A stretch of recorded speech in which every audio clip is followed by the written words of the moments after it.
Anything outside of writing is a struggle. I feel ill. I managed to make my way downstairs. There's a shoebox filled with books and papers by Thomas Zane. It's very hard to focus, but I managed to read some of it. He's a poet, and a good one.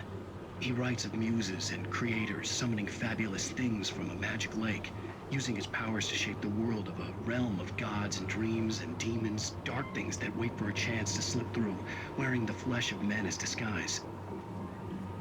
Zane writes about himself, his girlfriend being taken over by a dark presence, about growing scared of the lake. Zane believes it's a mirror to the gaping void of darkness above, where some Lovecraftian presence lurks. I crawl back upstairs. I'll borrow these things for my story. They ring true. They fit.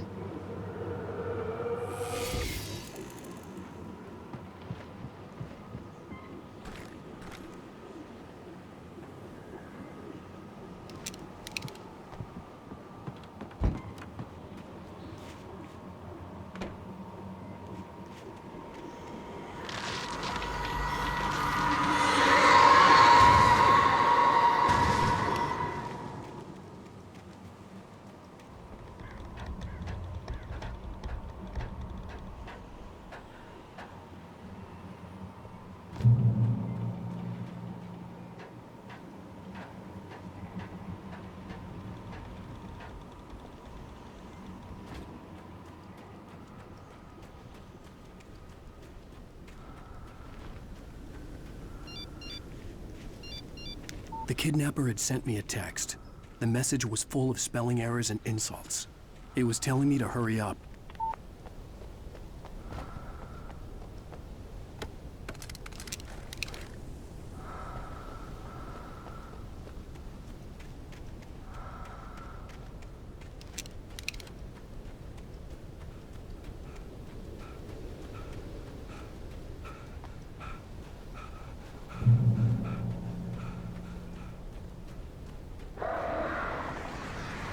Birds.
Without warning, the headache stabbed at my brain.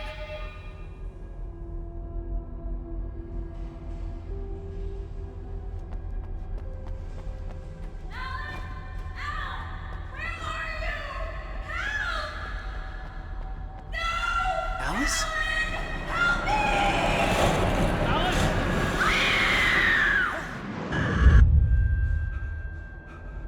I'm losing it. I gotta get out of here.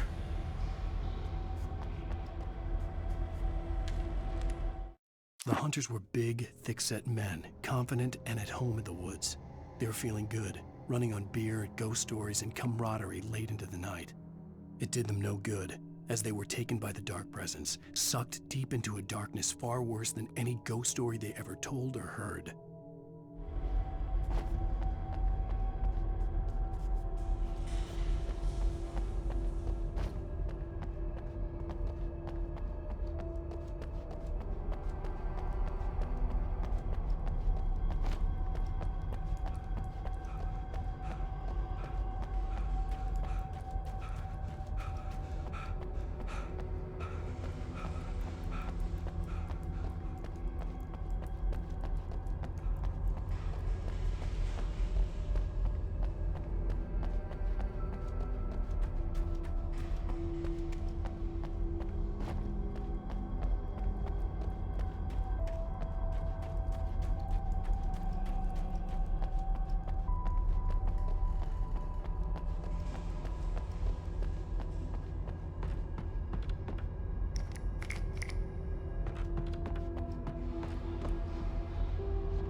even behind the closed doors and curtains of his grimy room at the Majestic, the local motel.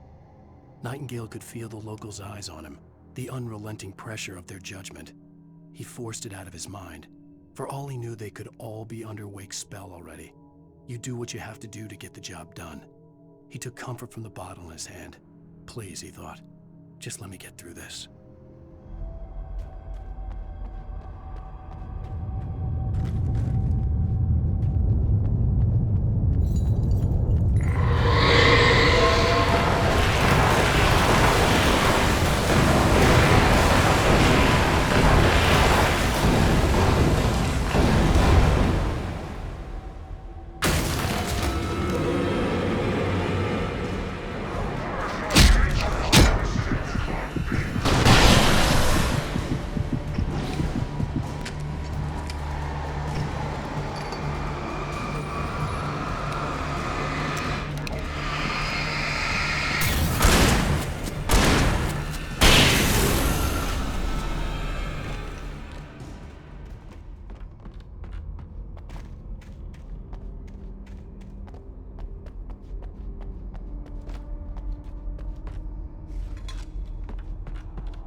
I'd have to make my way up this mineshaft in order to go on.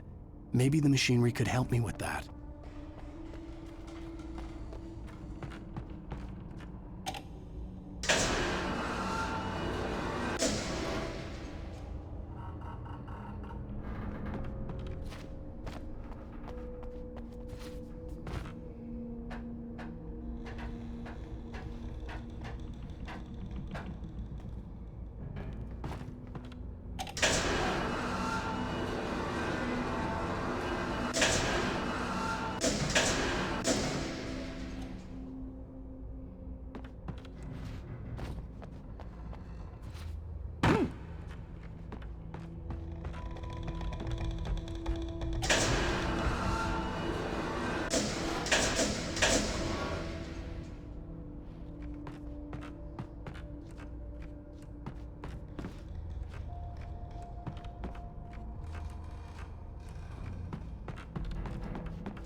Lightning flashed behind the windows of Cauldron Lake Lodge. Tor Anderson laughed and held the steel hammer above his head. Nurse Sinclair was trying to calm him down without success. Tor grinned madly and shouted, "My hammer's up. Here's a friendly poke from Molnir, wench." He brought the hammer down with all his might on Sinclair's head. "We're on a comeback tour, baby."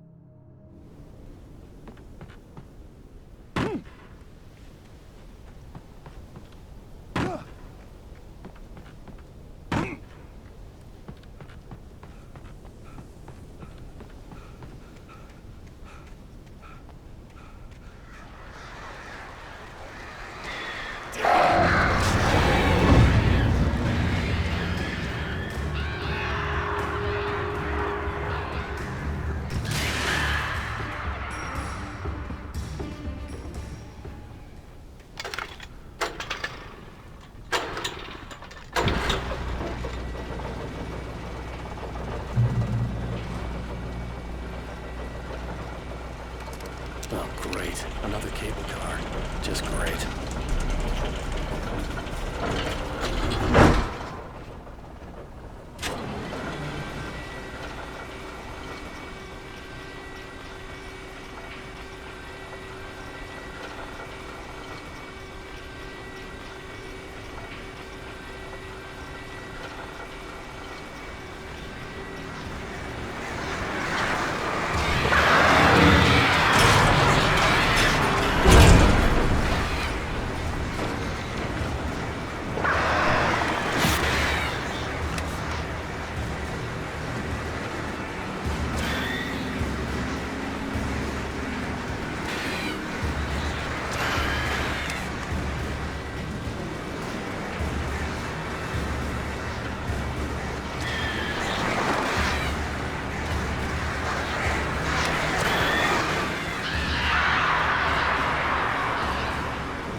Maud had checked all of Stucky's rental cabins. There had been no sign of the Wakes. It was dark when he'd found their car parked at the end of the road by Cauldron Lake. It made no sense. They must have taken a wrong turn, but there was no sign of them, and the car had been there for hours already. Frustrated, Mott stood on the rotten ruin of the footbridge that had once led to Diver's Isle before it sank beneath the waves years ago. The boss wouldn't be happy.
I could see Cauldron Lake. I thought I could make out the spot where the island and the cabin had been. There was a light near it. It had to be a boat.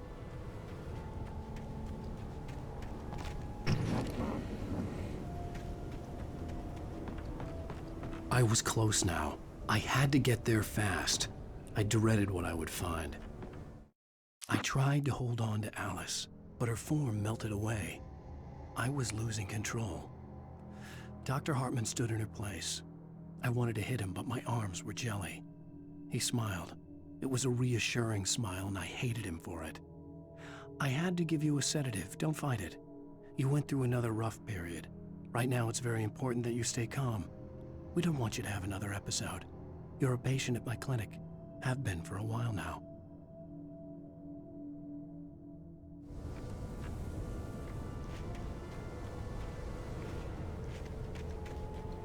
Wait! Are you? Wait! Hey, I'm here! I'm coming! No! Get away! Sorry. Please, it's late. The boss didn't know who he was messing with. I didn't know. I swear I didn't know. We don't have his wife.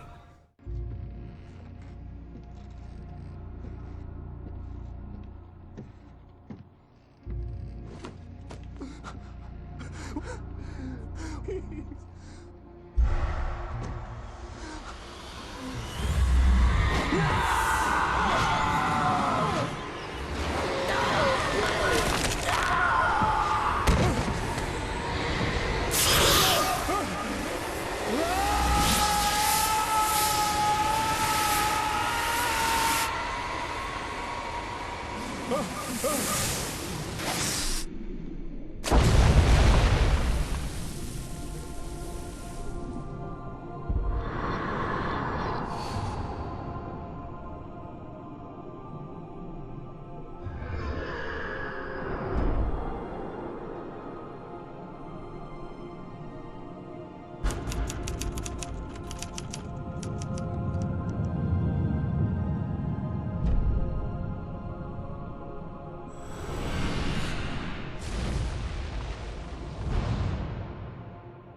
Previously on Alan Wake, I'm hunted by the law. Sheriff, Wake's running.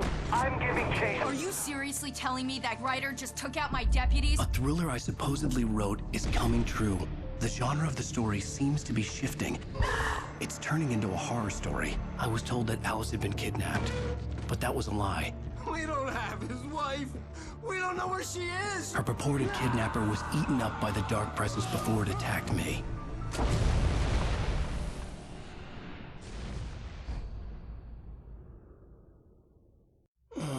Alan, shh, baby. It was just a nightmare. Alice. There you go, Alan. Hartman. I fell. I had to give you a sedative. Don't fight it. You went through another rough period. What? Right now, it's very important that you stay calm. We don't want you to have another episode. You're a patient at my clinic. Have been for a while now. The shock of your wife's death triggered a mental illness. No, you're lying. You're suffering from various symptoms of undifferentiated schizophrenia. Bastard. It's okay, Alan. Just let go.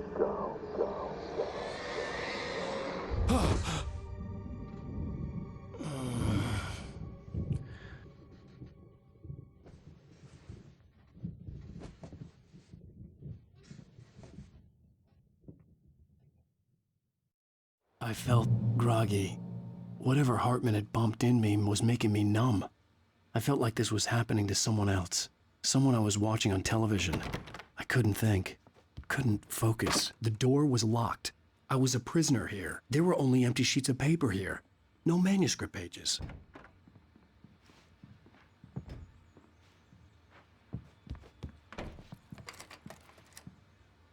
Good evening, Alan. Are we feeling better now? Feeling calm? Yeah. I see you brought your pet gorilla with you. So sure, I'm calm. I get the message. Loud and clear. Quite right. That's the spirit. You're being very brave, Alan. I understand you're confused. I would be more concerned if you weren't suspicious of me. I don't blame you for it. Big of you. Now, why don't you come with me? We'll reacquaint you with my clinic and go over everything you might have forgotten. Little walk and some fresh air? Yes, it will do you good.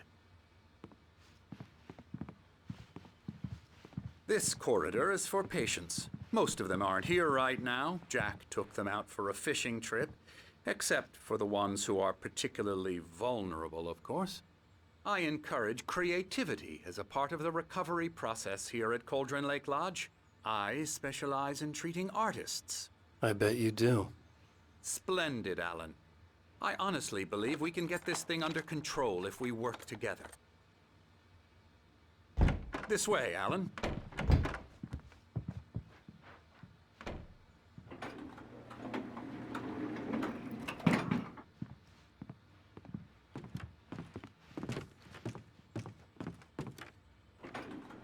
Now, Alan, from past experience with you, I know I need to get right into the heart of the matter as quickly as I can after an episode. So I'm just going to say this. Alice is dead. No. You're in a very vulnerable state until you understand and accept this. Alice drowned, and you couldn't face that. You're suffering from hallucinations, paranoid delusions, unusual thinking, an obsession about light and darkness, a feeling that everything revolves around you, your thoughts and dreams. Your mind has constructed an elaborate fantasy scenario in which your writings are affecting reality. She has been kidnapped and supernatural forces of darkness are trying to stop you. We go this way, Alan. I wasn't ready for another shot, so I went along with it. He had to be lying. But under the influence of the drug he had given me, I had to fight not to believe his words. It's all in your head. You've been making it up. Apart from the tragic accident with your wife, no one has been killed. Your delusions are just a manifestation of your subconscious mind trying to protect you from the too painful truth. Unless we fight the fantasy, it will return. I know the instinct is to resist me, but think about it. Doesn't this make far more sense than the insane supernatural conspiracy you have concocted in your mind? You're a skeptic by nature, Alan. We both know this. Everything can be explained logically.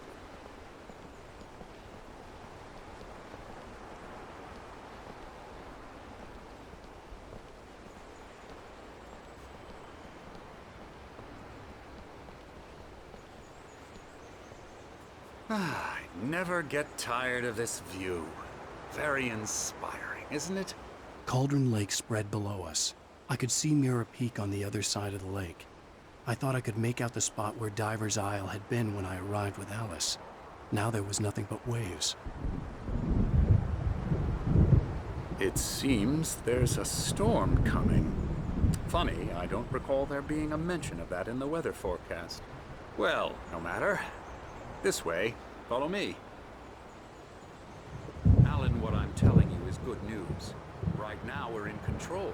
Every time you have a relapse, it gets more and more difficult to resurface from the dark depths of your imagination. Not surprising, considering your profession. Imagination is what you work with. After all your nightmares, this should come as an immense relief to you. If it doesn't, why is that? Because I'm lying? Or because you don't want to admit that you're not well? It's very natural for you to think of me as your enemy. It's part of the illness. I let him talk. After all, Hartman I'm the obviously one loved trying his to own bring you voice. out of the His world words you've echoed constructed madly for inside yourself. my head. But I I dug my can't do nails it into by the palms of my myself. hands to stay You need focused. to work with me. Once you accept that, we can begin the journey towards your recovery.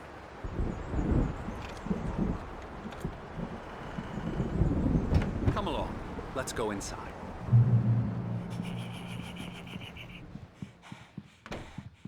Now, here's the entrance to the office wing. That's for staff only.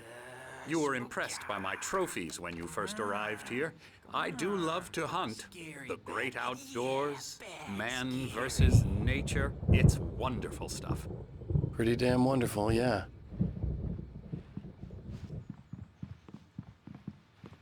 Scary, scary, scary.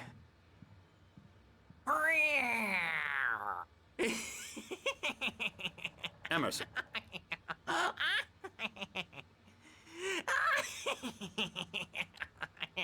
I'm a real bad dream, mister. You should be afraid of me. Don't want to run into me in the night, that's for sure. Please, Emerson. Mr. Wake is confused enough as it is. Yeah, you'd like me to go away so you won't be scared. But you can't just decide what kind of dream you have or when you have it. Emerson. Okay. Sorry. Boo. That's Emerson. We're actually making some progress with him, I'm happy to say.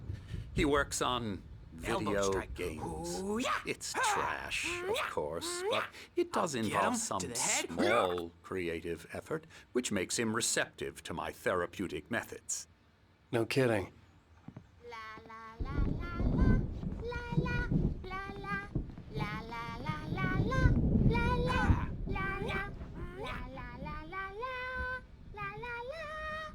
Now, you might have noticed the typewriter in your room.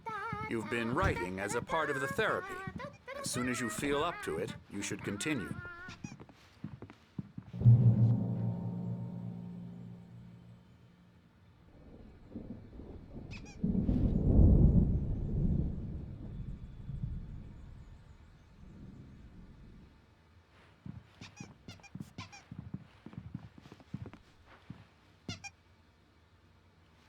My rheumatism's killing me. There's a storm coming. Oh, what a storm. I hope it wipes this place off the face of the earth. And these two are the Anderson brothers, Odin and Thor. They had how should I put this? A heavy metal band in the 70s and 80s called Old Gods of Asgard. They even adopted new first names to complete the image of Viking gods. After the band broke up, they lived on a farm nearby. They are, well, in advanced stages of dementia. They're well cared for, TLC and all that. There's nothing more that can be done. I'm afraid that the rock and roll lifestyle has left its mark. Oh, that won't do. I'm so sorry to cut this short for now, Alan. The power has been acting up. I'd better go check on it. We'll continue this soon. Meanwhile, when you feel up to it, return to your room and try to write. It really is for the best. Don't you think? I'd like to bash his head in with a hammer. Oh, he'd love to fish out our secrets, but he has no clue. He's not crazy enough. Not crazy like us, Sonny. Yeah! Being crazy's a requirement, Sonny. Who else could understand the world when it's like this? It takes crazy to know crazy. That's the sanest thing I've heard in a while. Zane! You're all right, Tom. Hey, we like him, don't we, bro? He's got to go to the farm. The Anderson farm. Valhalla! We wrote it all down, lest we forget. A crash course. All you need to know to get your head right. You need to find the message. Here, Sonny, here's something for you. Gave me a rash, but I kept it safe from these bastards.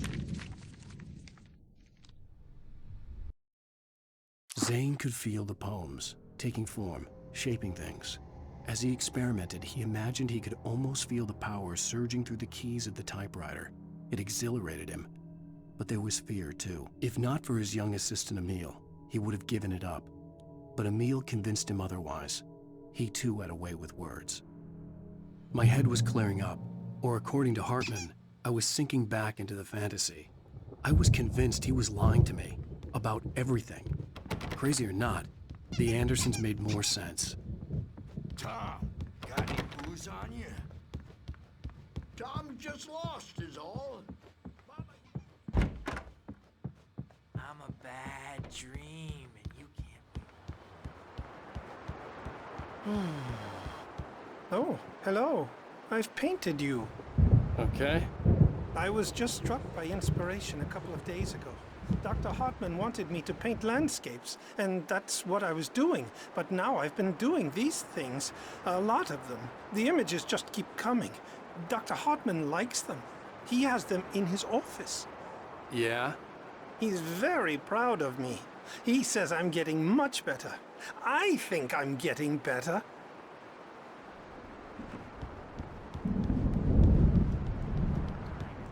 We needed to go big in the target.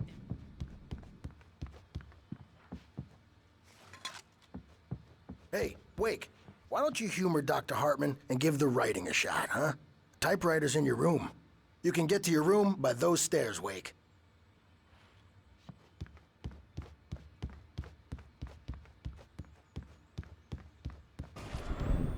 Something's wrong. I'm not myself. It's hard to think. There's a shadow inside my head. I can only focus on writing. Everything else is a blur.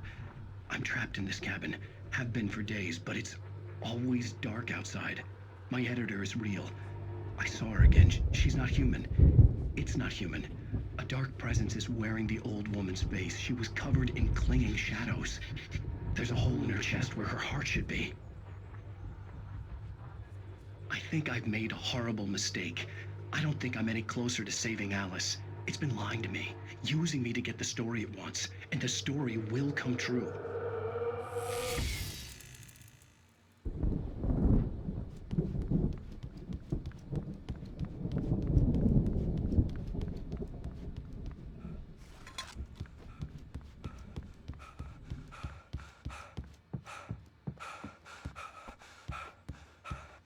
Hartman had mentioned that the power had been acting up. Maybe that was the reason for the generator and the work light on the balcony. The generator hadn't been activated, and there was no key.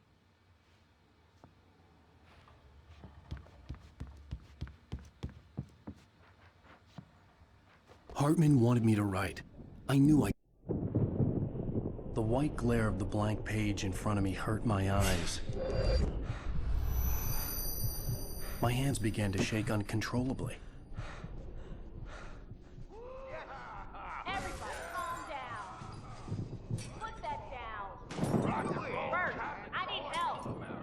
Hey, Wake, you stay here. I'm gonna go see what's up. You just keep doing what you're doing. Be cool, okay?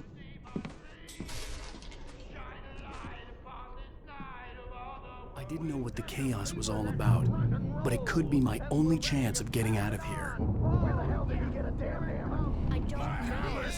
Here's a friendly poke from Mjolnir, wench. Oh, afraid of the crazy brothers, are ya? Not so weak now, are we?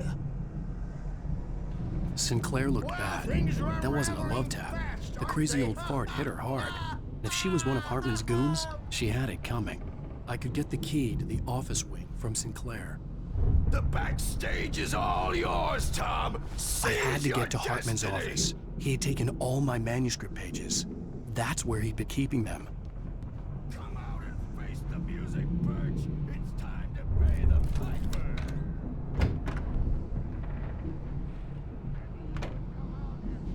The markings on the tape said they were recordings Hartman had made at the sessions with his patients. I saw Alice's name on one of them. For a moment, I couldn't breathe right. Now, Mrs. Wake, can you tell me about Alan's problems? He's more and more out of control all the time. The parties, he's so angry all the time. He's getting violent. Do you mean with you? No, not with me. No, never.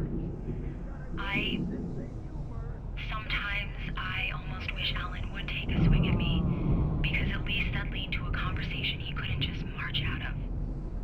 But no. Alan doesn't really sleep.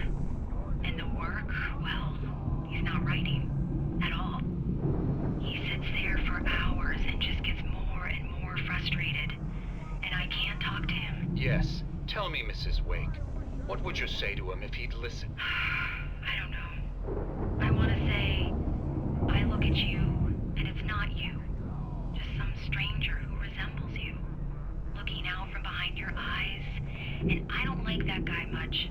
And now it's all gonna go to hell. But you don't ever say this. No. I've tried, but he's not listening. He's too deep in his own problems. Always going on about something else. I'm so afraid I'm gonna lose him. And we're not even talking anymore. He doesn't let me in anymore. He just keeps me in the dark. I'm so alone here, even when he's home. Please help me, Doctor, because I'm at my wit's end. Well, if you can just get him here, I'll absolutely do my very best. Yeah, but Doctor, you need to be careful with him. He's not just going to listen to you and cooperate. He's the most stubborn man I've ever met. Well, I'll be sure to bear that in mind. Hearing her voice, what she was saying made me happy and sick and guilty all at once. Worst of all, I recognized the words. The phone call from her. It had been a cut-up of this. Just a recording.